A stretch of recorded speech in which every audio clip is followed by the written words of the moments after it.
date is March 6th, 1819. Tonight's top story. The Supreme Court is about to make a ruling in the case of McColluch-Vs.Maryland. The lawsuit was first argued in the United States' highest court on February 22nd. It was initially appealed to the Supreme Court after a Maryland representative filed the case against James McColluch of the Second Bank of the United States. Our political expert, Rachael, is one backing of the case. Rhett. Hey, Mike. The General Assembly of Maryland passed an act just under a month ago in the hopes of driving the Second Bank of the United States out of Maryland. The act included a tax on all banks not chartered in Maryland. When informer John James discovered that James McColluch of the Second Bank of the United States was not paying the tax, he filed a suit against McColluch. After the case went through the Maryland Court of Appeals, it was brought up before the Supreme Court. Maryland's main point of argument was that the Constitution does not explicitly state that the federal government can charter a national bank, declaring the Bank of the United States unconstitutional. Back to you, Michael. Thanks, Rhett. Breaking news, the Supreme Court is officially announcing their verdict. Live in the seat right now is Kit Everhart. Kit, what are you seeing right now? Well, Michael, Chief Justice of the Supreme Court John Marshall gave his ruling on the case a couple minutes ago, declaring that Congress had the power to create a national bank, as well as establishing these two principles. First, Congress has implied powers in addition to express powers given to in the Constitution. And secondly, the states cannot act in any manner that would impede a valid constitutional exercise of federal government. The Supreme Court also upheld that the word necessary in the necessary and proper clause of the Constitution does not refer to the only way of doing something. Some are already speculating that this ruling is going to spark more debate, even more, about the division of powers between federal and the government states. It's crazy. I love my job. Back to you. All right, thank you for that, Kit. John Marshall actually released a verbal statement in the last couple of minutes. We go now to some footage that we captured earlier. This government is acknowledged by all to be one of enumerated powers. The principle that it can exercise only the powers granted to it would seem too apparent to have required to be enforced by all these arguments, which its enlightened friends, while it was depending before the people, found it necessary to urge. That principle is now universally admitted. But the question respecting the extent of the powers actually granted is perpetually arising, and will probably continue to arise, so long as our system shall exist.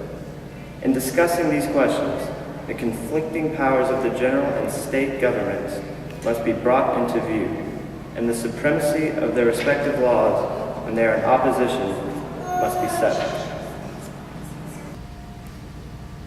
For those of you who speak English and not whatever that guy just said, and did not understand what he was talking about, don't fear. I'm getting a translation coming out right now on Teleprompter. Here's what it says.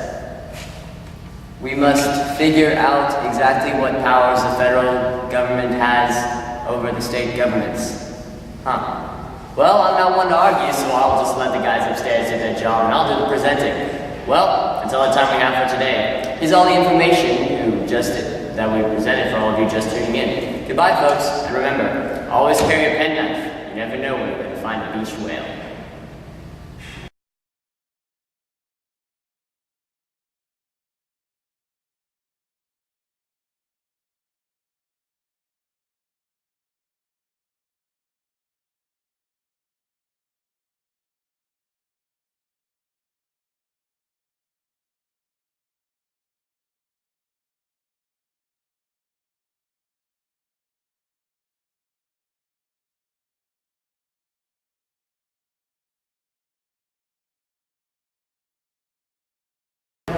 So look to your right and say, and just go. Should I look that way? What? Should I look that way? You should look that way when you say, hey, Mike. Why? Because I turned to my left. Okay. So it'll be like you're on the other side of the newsroom or something like that.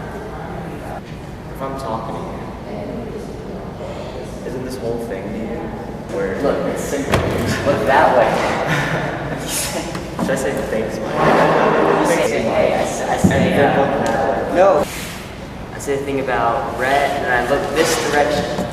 I look this way, and we're pretending like you're on this side, looking this way. All right, here we go.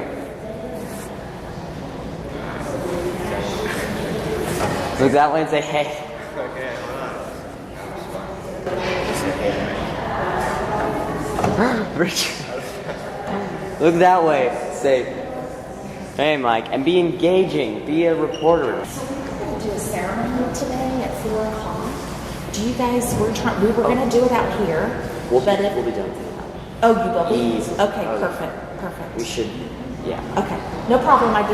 We could do it in those rooms if we needed to. I just didn't want to mess you guys up. Yeah, it'll be done. A month ago, in the hopes of driving this. Hold on.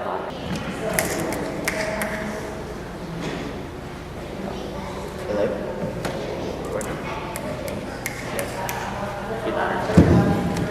Right. Loud. Right. Right. Right.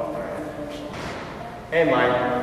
The General Assembly of Maryland passed an act just under a month ago in the hopes of driving the second bank of the United States out of Maryland. The act includes a tax on...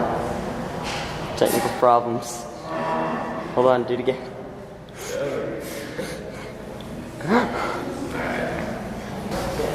We have problems getting started. What?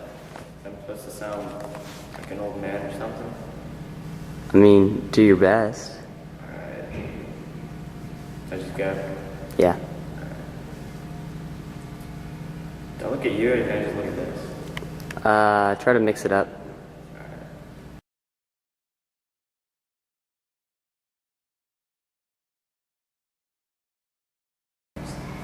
Is that it? Yeah. Qual.